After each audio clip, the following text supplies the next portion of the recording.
Okay, floss, SOS, I've got it there, SOS, New Zealand, England, Scotland, Northern Ireland, Australia and Canada. This is an SOS. Our countries are being taken over by a religious cult.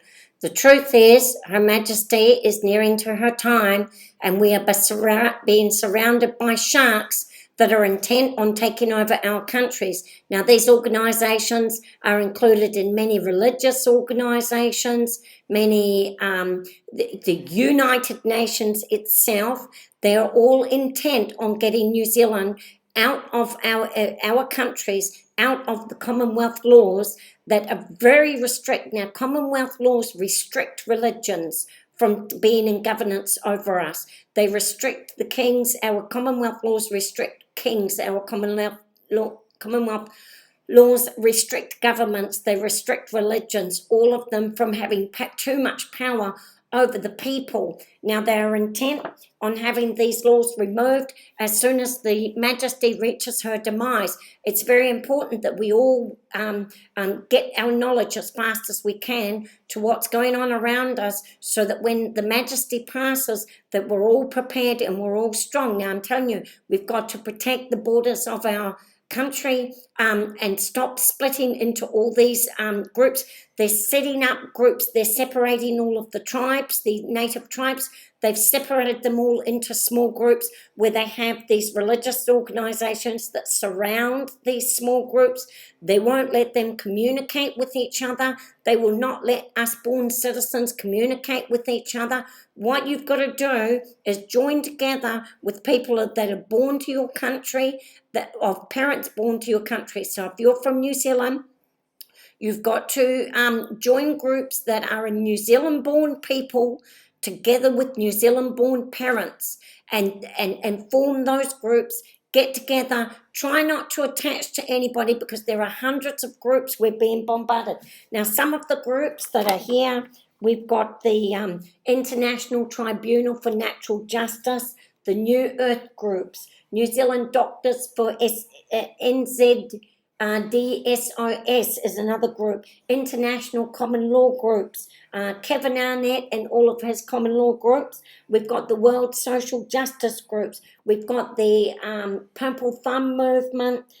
We've got the Maori Rangemans movement, United Tribes movement, the Kohuia Arau movement, the Grand Jury Court of Public Opinion. But included in all of that, we've got some very serious groups. Now, all of these groups are quite small groups, but some very serious ones,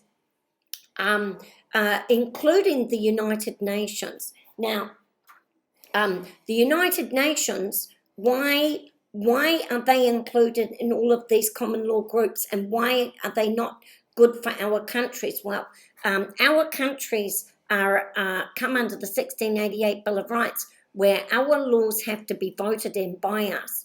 What they're trying to do is get us under international laws by the United Nations, where the laws are not voted in by us and we have no power over them. So this is why we cannot allow these groups to continue in our countries. Now, I was looking at this truckers movement. I have to talk fast. Turn that off. Now, I'm looking at the truckers movement and when this all began. Now, the COVID-19 went on for 2 solid years. They had this COVID-19 BS, and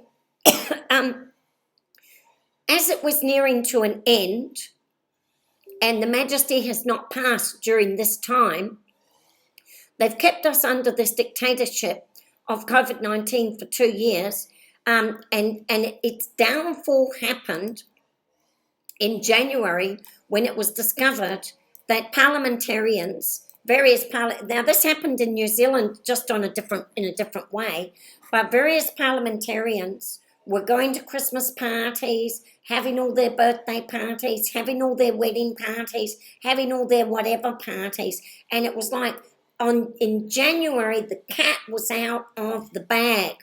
When the cat was out of the bag, Boris Johnson finally said, the game's up. We just can't do this anymore. So Boris Johnson behind all that.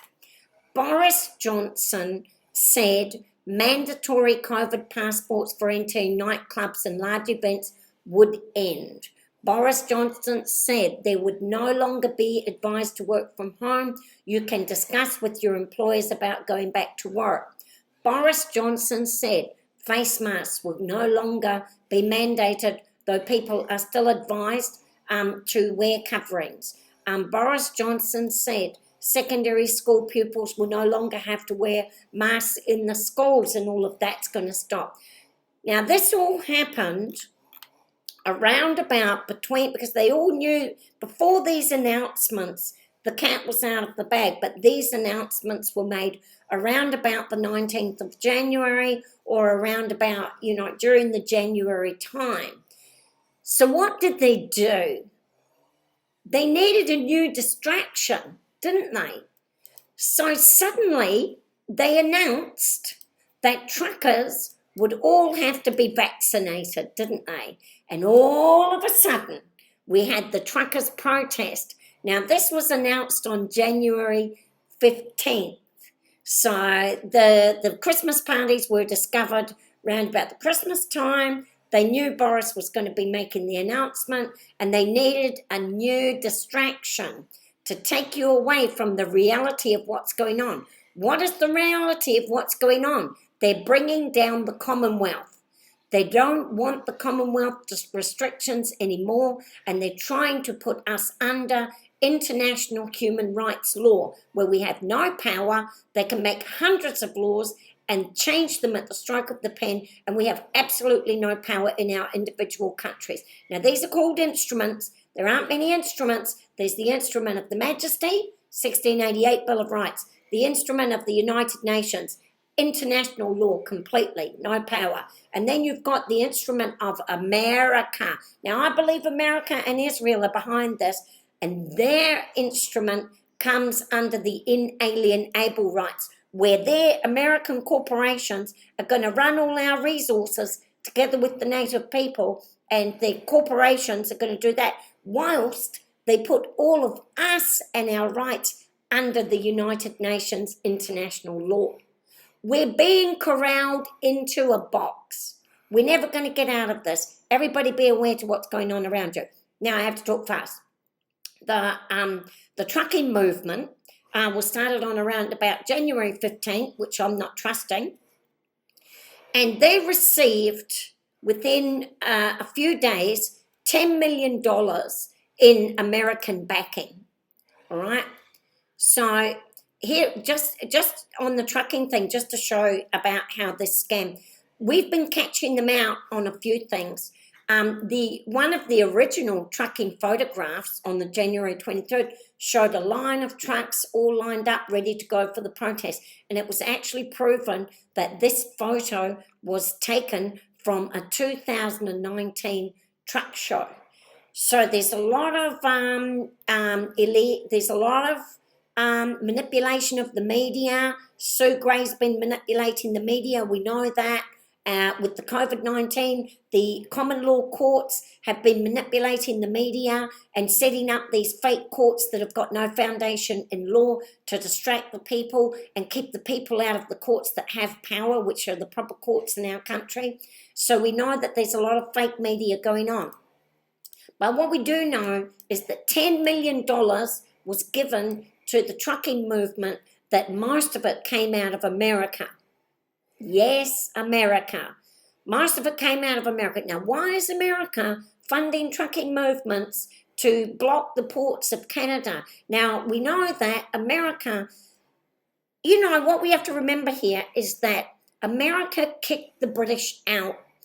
The British were trying to negotiate with the American Indians to put them under the 1688 Bill of Rights and take care of the American Indians. The various religions, which was, from my limited knowledge, the Mormon Church, Jehovah's Witness Church, and Catholic Church, threw the British out because they didn't want this 1688 Bill of Rights to block them again and to put them under restricted laws. They wanted their freedom of religion to do anything that they wanted which included their decapitation, and there's many laws that they've got. So the Americans kicked the British out early on, and then they wrote a separate rights, and in their rights they had a freedom of religion. Now, freedom of religion, for example, the Jewish church and the Islamic church, the no harm law, if you speak against those two churches, they consider that as a harm to their God. And the penalty for that is decapitation. So there's no free speech in their rights. That is one of the freedoms that they want. The no harm law, we have a different, in our 1688, we have no cruel and unusual punishment, which combats their no harm law.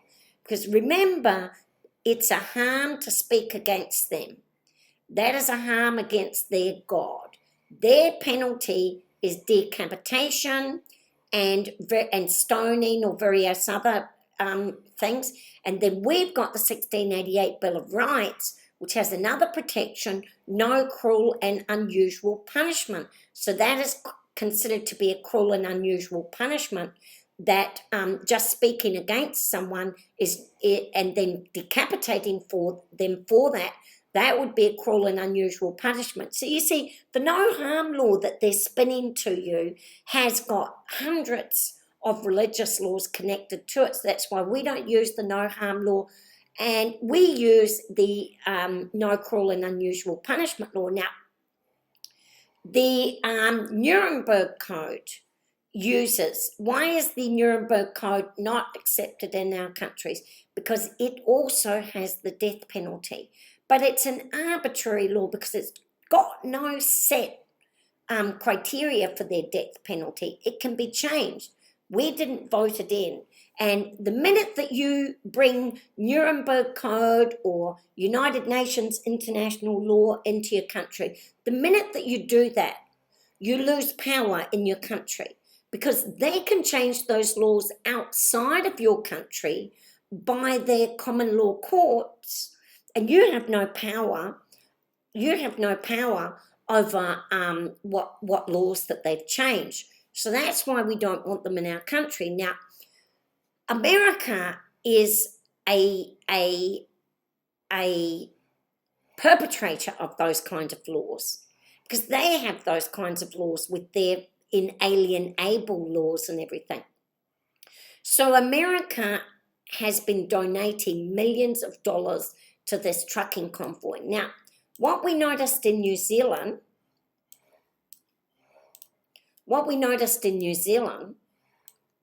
is that the Canadian truckers have sent $2 million to a Freedom family. And I said to my friend, I wonder who this Freedom family is.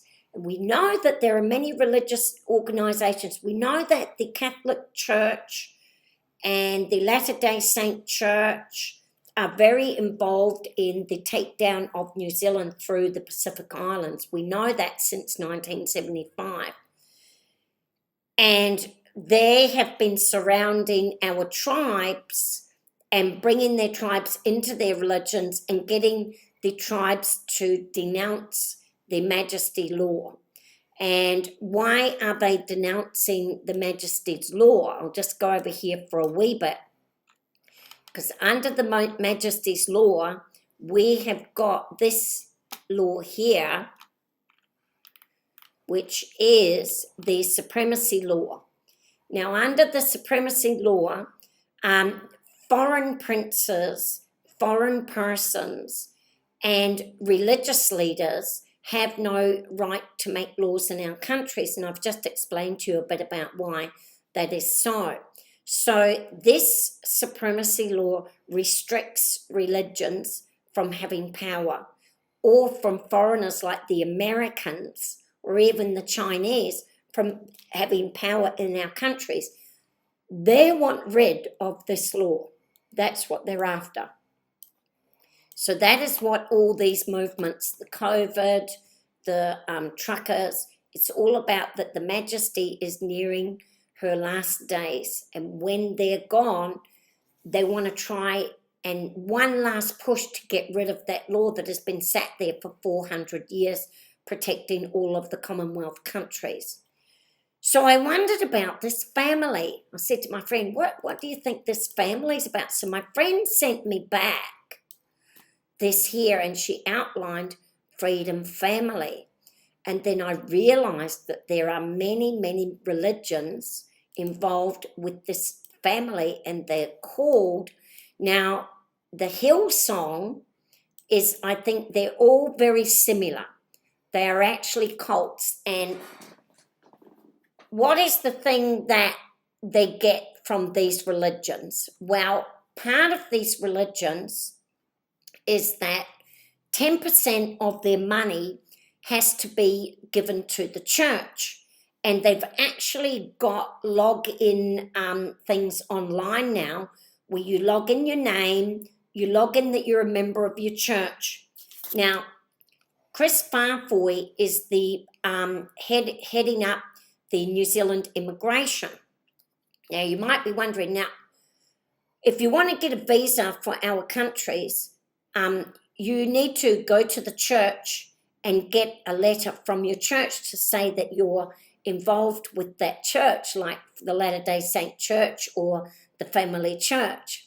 You get one of these letters and you attach that to your visa application, you see, and when you've got foreigners that are the ministers of your immigration when they shouldn't be there, they tend to accept, it looks like to me that they're accepting thousands and thousands of visa applications by people that are involved with one of these churches.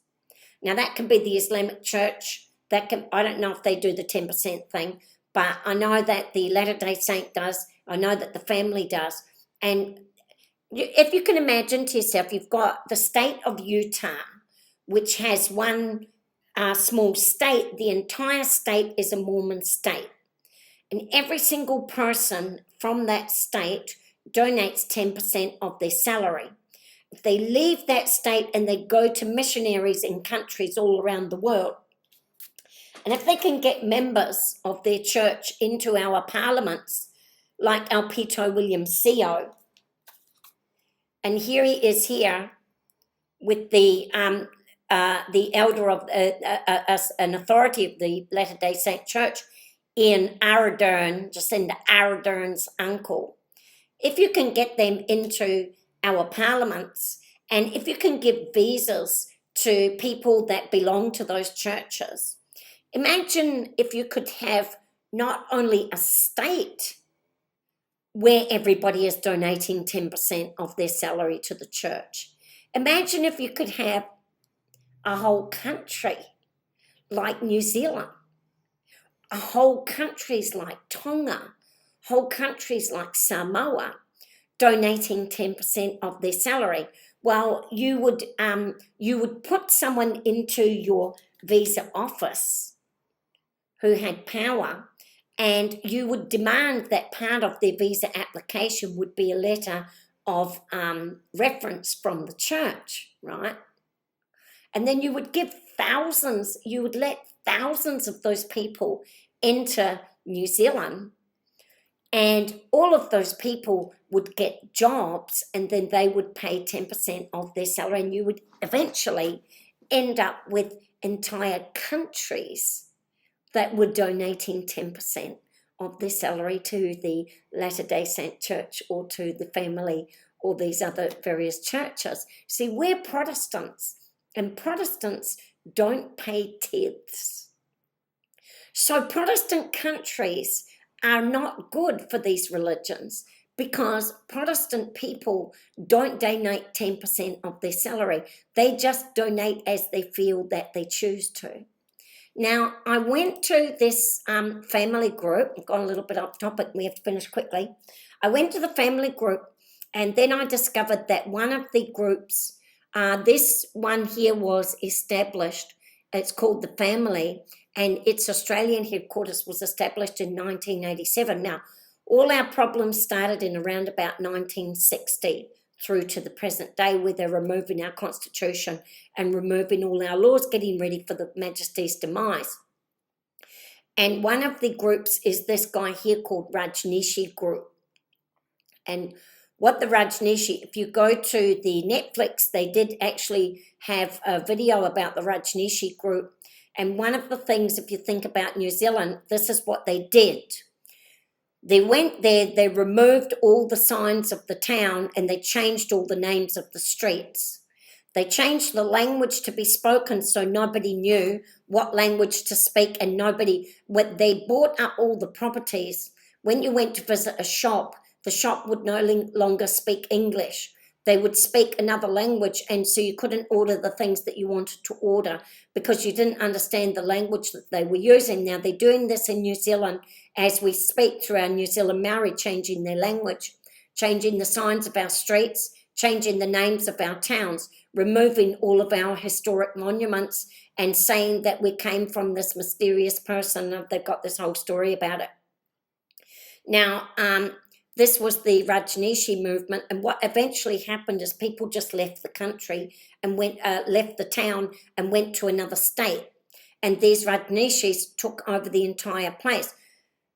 What the Rajneeshis, this natural movement, the people in it eventually said was that they had to work on freedom farms. When they worked on these freedom farms, they ended up working 12 hours a day, and in return, and they didn't get paid. They did it all for free, and they donated all their properties and donated everything to this movement.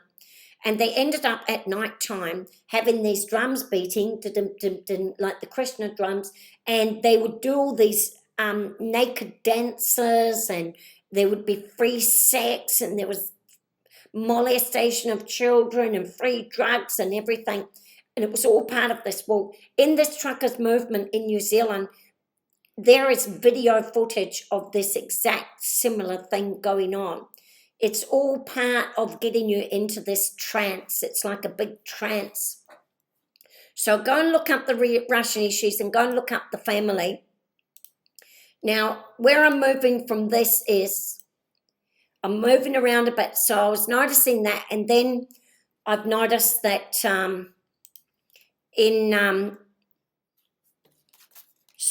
Jacinda Ardern, who is a member of the Latter-day Saint Church. So she's another sect. There are several sects trying to take over. And Ian Ardern is with Alpito William Seo. Ian Ardern is heading up. These people are all through the islands. Ian Ardern is Jacinda Ardern's father's twin brother. Jacinda Ardern's father is Ross Ardern, heading up Tokelau, New Cook Islands, and I think Tonga's in there somewhere. And what you've got is Vincent Halick heads up American Samoa, and Brett Natras heads up all of the health, vaccinations, all the healthcare, and that's like a whole nother story there. So it's like all these church members and the 12 apostles are all involved with the takeover of New Zealand and Australia and Canada. They're focused on New Zealand and Canada at the moment. Now, we all thought that the volcano looked like a bomb. And suddenly, the Latter-day Saint Church is gone in with all sorts of presents for Tonga. And the general authority heading this up is the elder Ian Ardern. Now, there are 15 stakes in Tonga. It's a very, very small country. It's only about 107,000, but these countries are also connected to New Zealand. What they're doing is island hopping. The church took over American Samoa and those other countries that are not connected to New Zealand. And then they island hopped to Tokelau and those countries, and now they're island hopping to New Zealand, and they're set to take over New Zealand as well. Now, the donations come from the humanitarian aid, and you can see that they're very involved with the disabilities, the vision care, immunisation, food, all of this natural stuff. That is all, a lot of that is run, if you research it, by Brett Natris over here. And all of these things here are connected to United Nations laws that they're trying to bring into our countries. Now, all of this stuff is, a lot of this stuff is paid for by our governments, actually. What happens is they set up a donation organisation, and then they get funding through all of these vaccinations from the government, and their organisation no longer has to rely on people like you and me donating $5 or $10, because people have stopped donating. People stopped donating because people were not getting the money that we were donating was not going to the people that needed it. It was going to the like the Goodwill guy was a billionaire, and the people that we were donating the stuff for were getting nothing. And so they've done a new thing now where they set up an organisation like Clean Water, and someone from the church goes and sets that up, right? And then they apply to the government through the United Nations humanitarian aid and all that. And then the government gives them like $2 million or $3 million.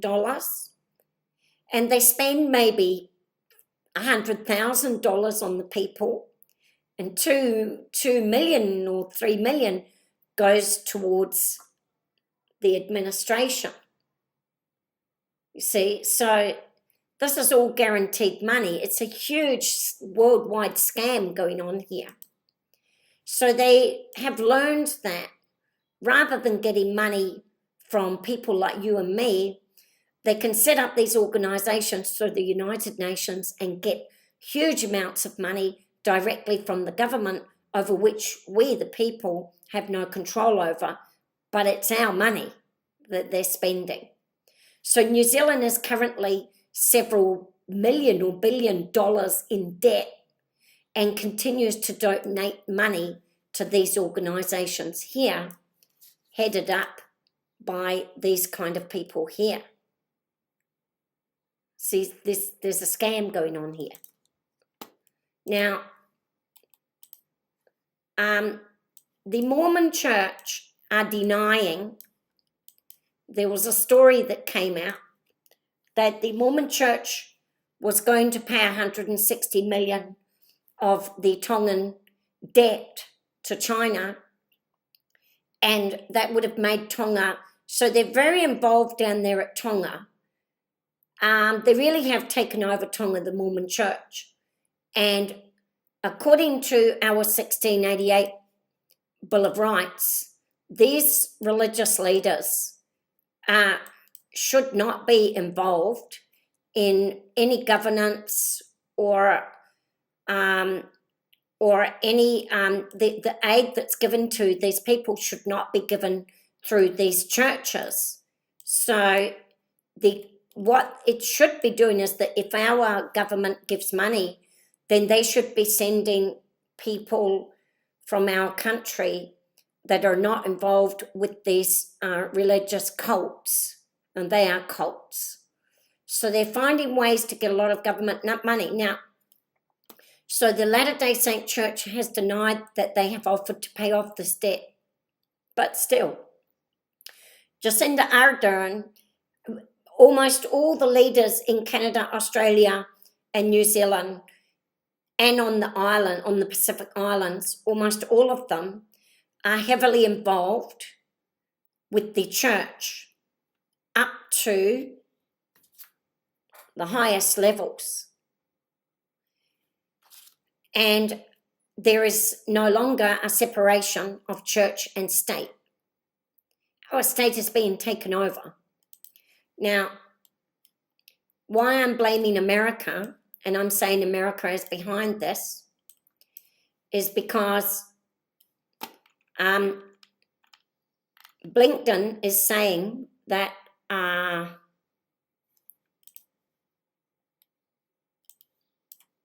had another one.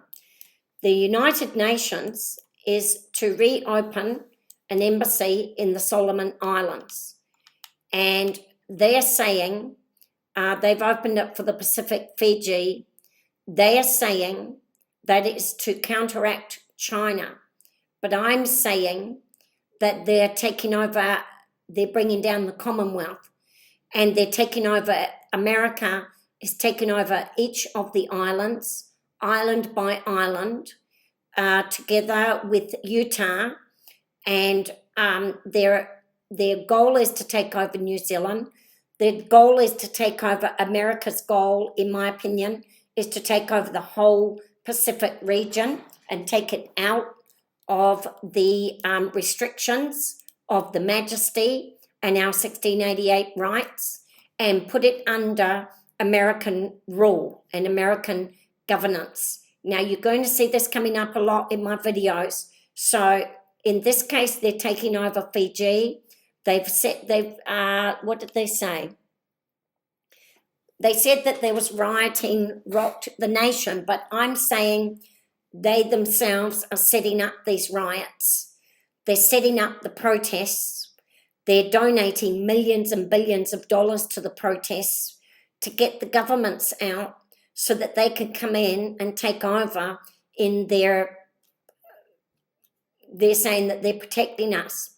So what they're presently doing is bringing down governments. And the embassy announced that it fits with the new Biden administration strategy for the Indo-Pacific that was announced on Friday, and emphasized the building partnerships with their allies. They're saying to counter China, but I don't think it is to counter China. I believe that China may even be involved with it. We've got them coming at us from every direction. We've got the Mormon church, the family church, the Rajnees, the Catholic church. We've got America coming over. We've got China coming over.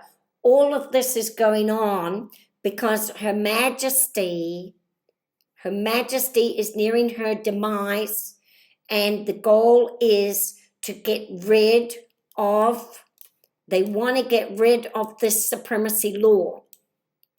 The supremacy law restricts religious leaders. It restricts kings. It restricts governments.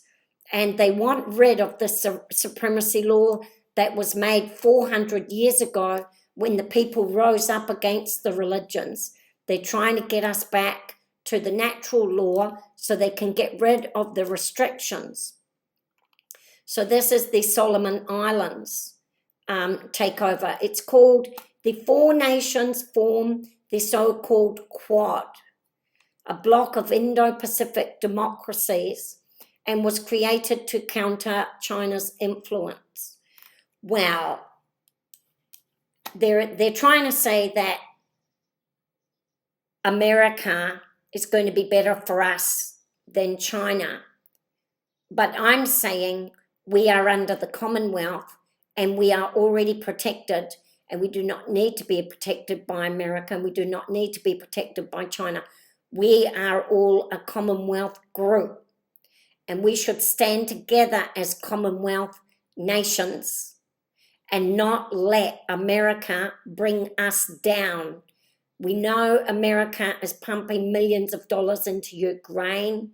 We know America is pumping millions of dollars into Canada protests, into New Zealand protests, and into Australian protests. That is something that we do know. And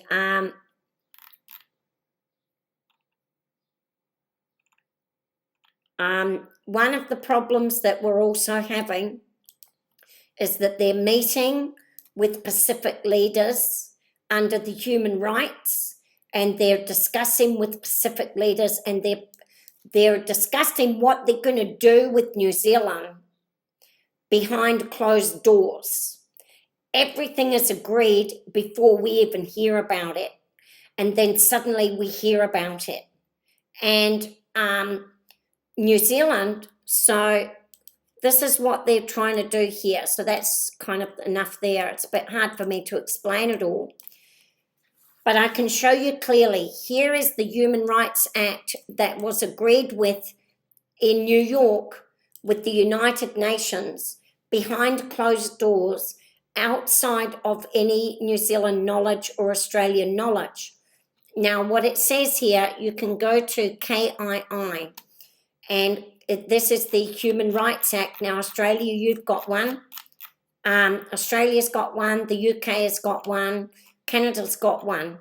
America has written one outside of this. And what America's doing is putting all the corporations and the resources go into the corporate America, but all of our rights are being removed from the instrument of the majesty and put into the instrument of the United Nations. And it's right here in KII. It says, the desirability of New Zealand becoming bound by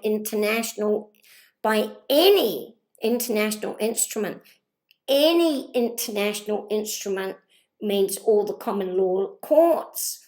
Any laws that they make, we're going to be bound by them. Now, this is against the supremacy law. The supremacy law says Parliament has to be voted in. Parliament has to give us our liberties.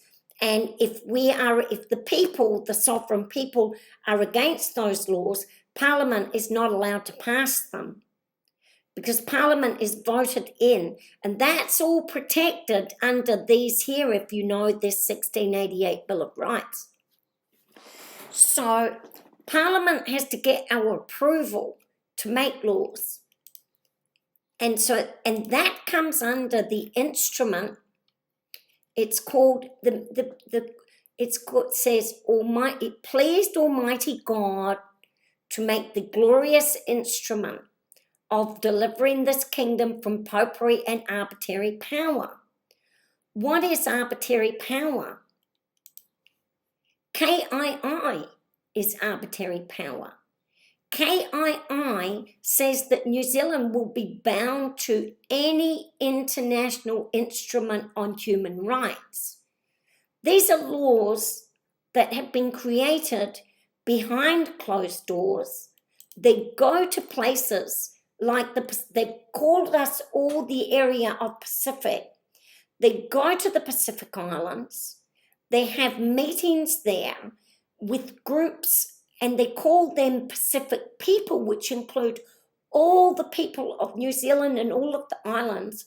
And then they make agreements on these rights, which you in New Zealand are bound to.